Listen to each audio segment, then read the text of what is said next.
This is Including You, the new series from Lead at Any Level. Including You features stories from chief diversity officers and other executives who are creating inclusive cultures in their organizations. Our goal is to show what's working in companies just like yours, to give you the tools you need to keep pushing for progress in your own workplace. We want to create belonging and opportunity for everyone, including you.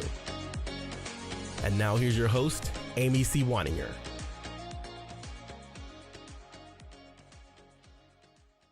Welcome back to the Including You podcast. I'm your host, Amy C. Waninger, the Inclusion Catalyst. My guest today is Athena Villarreal. She's the Manager of Diversity, Inclusion, and Belonging of ERGs at Navy Federal Credit Union, whose vision is to be the most preferred and trusted financial institution serving the military and their families. Navy Federal Credit Union employs 24,000 people globally and supports 13 million members. Athena, welcome to the show. Thanks so much. Thank you for having me. I'm excited about your new milestone. You just passed 13 million members worldwide. How was that for the company? We're very excited about that too. Our members are our mission, and we all celebrated internally through our intranet, through regional office, moments that matter, celebrations in person. So we're very excited to continue to serve our members with the best that we have. That is phenomenal. Now, your target market for members is very specialized. And I think I know the answer to this question because I've been doing this a while, but I want to hear from you. Why is inclusion so important to a financial institution that serves military members and their families? Yeah, that's a wonderful question. And it is something that we take very seriously while also making sure that we include the experience of our employees as well as the people who we serve as part of the culture at Navy Federal. Inclusion is a way that we cultivate a sense of belonging for our employees at Navy Federal. We are more than just our badge numbers. We are all humans that are connected to each other through our various experiences, and the military has a very special way of serving our country. So we want to serve our military the best of our abilities. And when we have a space for employees to be their best, they'll bring their best for our members. I was reading something the other day that said that your customer experience will never surpass your employee experience. And it sounds like that's really the driving factor behind some of the work that you're doing around DEIB. Is that correct? That's right. That's right. Our employee experience is very much a part of the well-being of our employee culture at Navy Federal. And we know that when we travel to different offices, or when we meet someone digitally, that our colleague has our back and we serve each other the same way that we would serve our members. I think that it's a really special culture at Navy Federal too, and the way that we bring our DIMB practices and programs and initiatives really helps to enhance that and deepen that sense of belonging in every day and everything that we do. So let's talk a little bit about what you're doing to advance inclusion at Navy Federal. What are some of the initiatives or programs that you're doing that you feel are really moving the needle for the culture there? Yeah, I'm really excited about this question because this is what I get to wake up every day and do. Our Diversity, Inclusion, Belonging team, so DIMB team, is really focused on serving our employees in ways that we celebrate observances and teach each other about what's happening in the external environment for things like celebrating the month of the military child and employee storytelling, and really hearing from our employees what's important for them. So we share that back with the broader employee population to celebrate with each other. And we have training and development opportunities that have a DIMB focus. So building new muscles and greater skill sets for leading with empathy and inclusive conversations. And we also have one that I really like that is building allyship and how can we best support each other while we're at work. The one that I'm particularly excited about that connects with all of these initiatives is our employee resource group program, which I get to lead. And I'm really excited about this one because it's essentially creating an internal sense of community for specific groups of affiliated folks. So we have 2 employee resource groups at the moment, and Military Community Network is our first, and we also launched Diverse Abilities Network.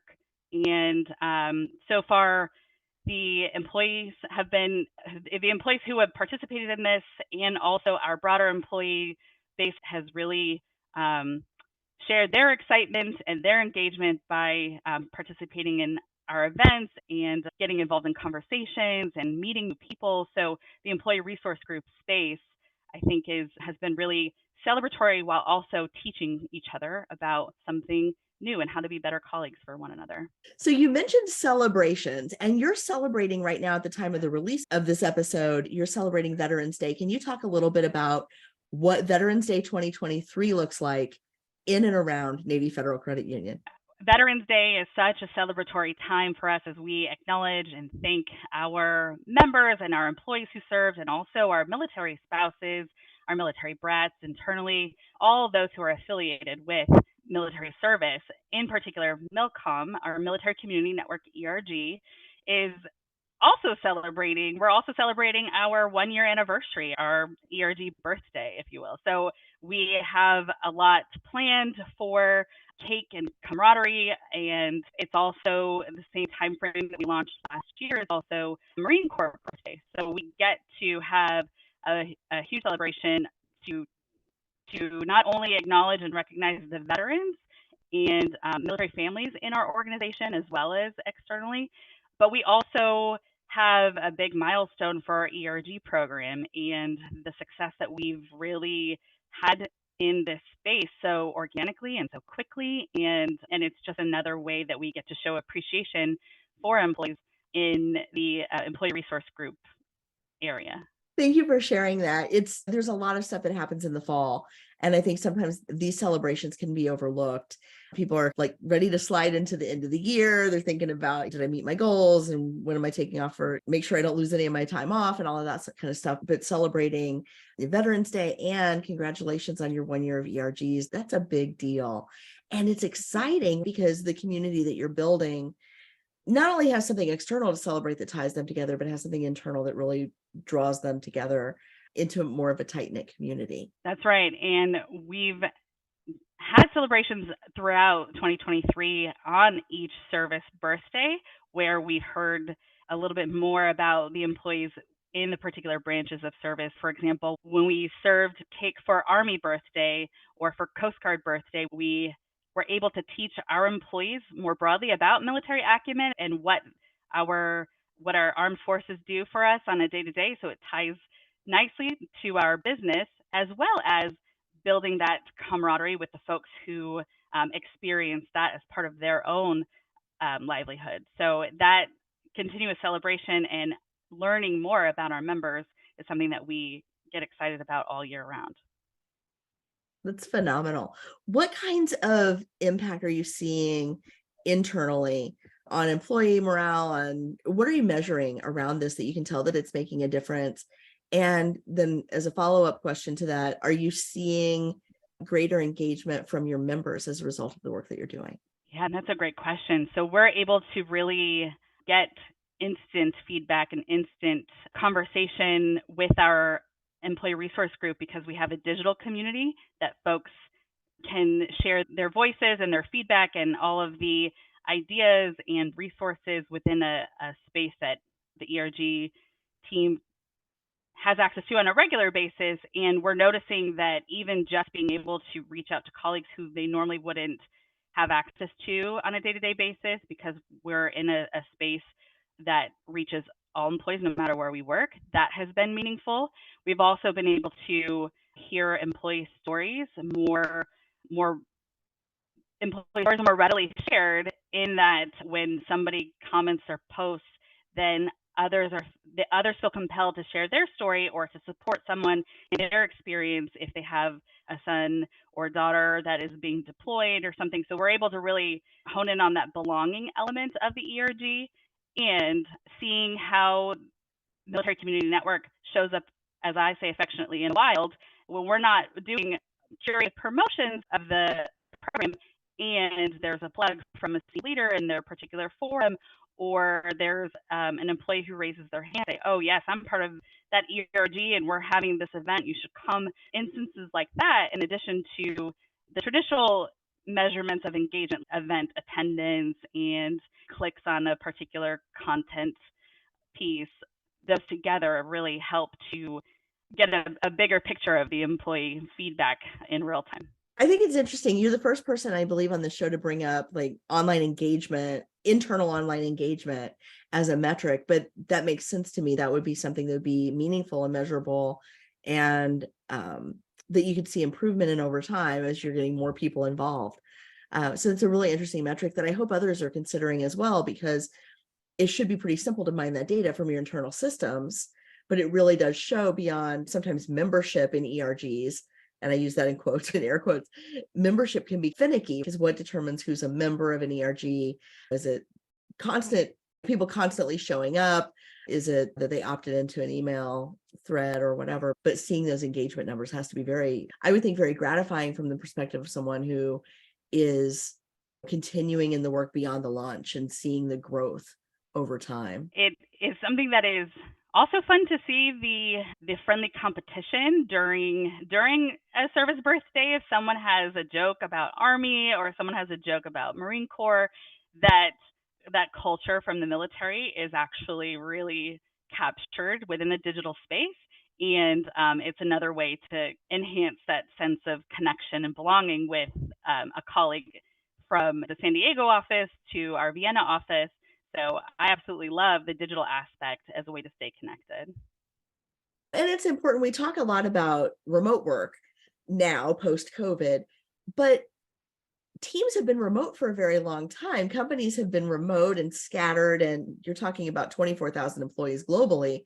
These people don't see each other in the hallway every day, but they're building relationships even across continents. That's right. Yeah. And a way that we're able to really elevate that remote and segmented employee population is by having events that really emphasize the moments that matter, having what we call a hybrid meeting, having a way that folks who are in a branch location who are not able to make it to a regional office in person can still participate in a digital breakout session while there's a breakout session happening in the room. So they're still getting that connection, though it may be in a different way.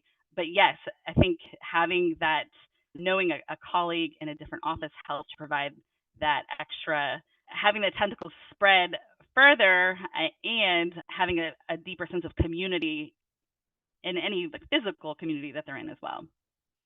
Yeah, it's one thing to feel connected to the organization, but it's another thing to feel connected to something bigger than yourself or bigger than what, and I would imagine that kind of connection really ties people not just to the mission of the members and serving the member community, but also the impact that the members are having on the world. And it's like the larger community beyond the community and the meaning behind that mission that I think would particularly resonate with folks when they're able to connect in these ways.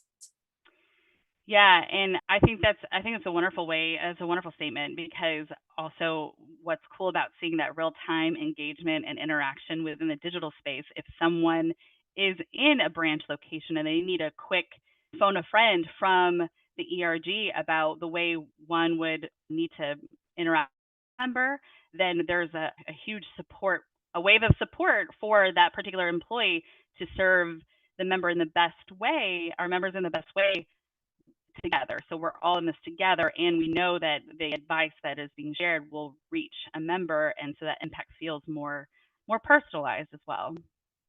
And especially as you're growing, Mm-hmm. you're adding employees, you want to maintain that culture and you want to give them these places, these just-in-time touch points around the way we do things here and how we serve.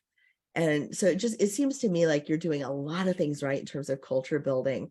I'm curious, Athena, what's next in DEIB at Navy Federal? We're excited about the continued growth and conversation within these ERGs. We are also building our diverse abilities network to mimic a lot of the same sort of behaviors and connection points and education that our military community network is feeling. We are really honing in on the sustainability of the program and making sure that we're listening to employees to meet them where they are, that we can continue to do learn, grow, and tweak things that may not be working or enhance things that are working and then try new things along the way. So that's one aspect. The other that I think is super exciting is that we're working on a couple of exciting events for our employees that touch on topics like allyship and empowerment for employees so that they can also learn how DIMB is relevant for their day-to-day. If they're part of the ERGs, that's great. And if they're not, that's also great. But these events will be for all employees to continue to learn about why internal communities is really important for overall employee experience and employee well-being. Athena, I want to thank you so much for joining me today, for sharing about all of the exciting things that you're celebrating, events and internal milestones that you're celebrating at Navy Federal Credit Union. Thank you so much. Thank you very much. I really loved this conversation and chatting with you, and I'm really excited about our work at Navy Federal and working to serve our members and each other every day. So thank you very much for this opportunity. If you've enjoyed this episode, follow Lead at Any Level on LinkedIn and YouTube. Then join us for Including You video simulcast every Thursday at noon Eastern. Including You can also be enjoyed each week as part of the Living Corporate audio podcast series, available on all major podcast platforms. Learn more at living-corporate.com. Including You is brought to you in part by Lead at Any Level, a boutique training and consulting firm improving employee engagement and retention for companies that promote from within. Lead at Any Level. Leaders can be anywhere and should be everywhere. Learn more at leadatanylevel.com. Lead at Any Level and its logo are registered trademarks of Lead at Any Level LLC. The views and opinions of guests on our show do not necessarily reflect the positions of Lead at Any Level, Living Corporate, or the sponsors of Including You. That's it for this week's edition of Including You. If you enjoyed this episode, be sure to like and subscribe wherever you get your podcasts. And don't forget to leave us a comment or a review to let us know what you thought. Be sure to join me next week when my guest will be Malika Serrano from Guild.